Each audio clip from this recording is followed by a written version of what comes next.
Hey, here we are with the zero gravity screencast assignment. First things I'd like to point out is my answers are gonna be different than the guys in the video because I used the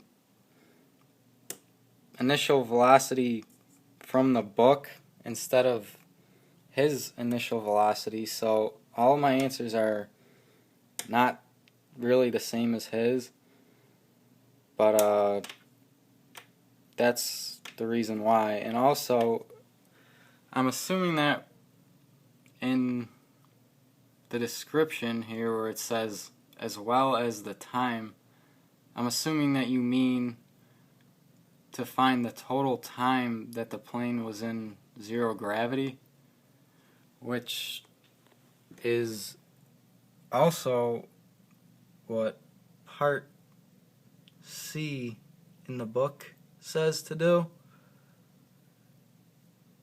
So it looks to me like it's asking the same question, but I could be wrong. I'm not sure. But anyway, here it goes. Basically, first we have the initial velocity, according to the book, of 143 meters per second. And what we do is we break that into the initial x and y velocity, which are both the same, and the final x and y velocity, which the final y velocity is negative. So first thing we need to do is find the time that it takes to reach max height. And again, I'm using the initial velocity from the book. We start out with this equation and we plug in our initial y velocity for Vy, and then negative 9.8 of course for acceleration, and we come out with t equals 10.3 seconds. So it takes 10.3 seconds for it to get to the peak right there, as high as it's going to get. So now we basically plug t into a y equation to see how high it goes after the engines are cut right here. So we use this equation.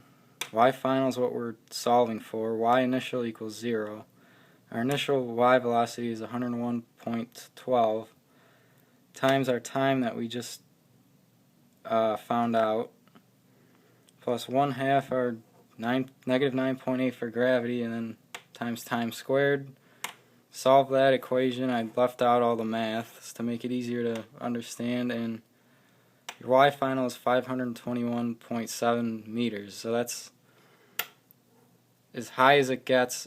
That's how high it gets after the engines are cut off. And again, that's different from the guy in the video, because the guy in the video had a different initial velocity, and I didn't know which one I should use. So I used the one from the book. Next, we want to find the time that the plane is in zero gravity, which I think is what you're trying to say on the computer here, as well as the answer to part C. So this is sort of answering both of those, unless I'm doing something wrong here. But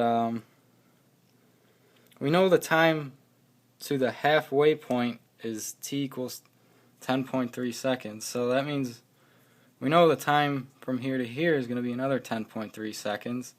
So basically 2 times 10.3 is t equals 20.6 seconds. So it's in zero gravity for 20.6 seconds. Next, basically we find the horizontal distance that it traveled, which is pretty easy because we know that it was traveling for 20.6 seconds, and we know its initial x velocity was 101.12 meters per second. So for our final x distance that it traveled is 2,000 184.72 meters. That's the total horizontal distance that it goes.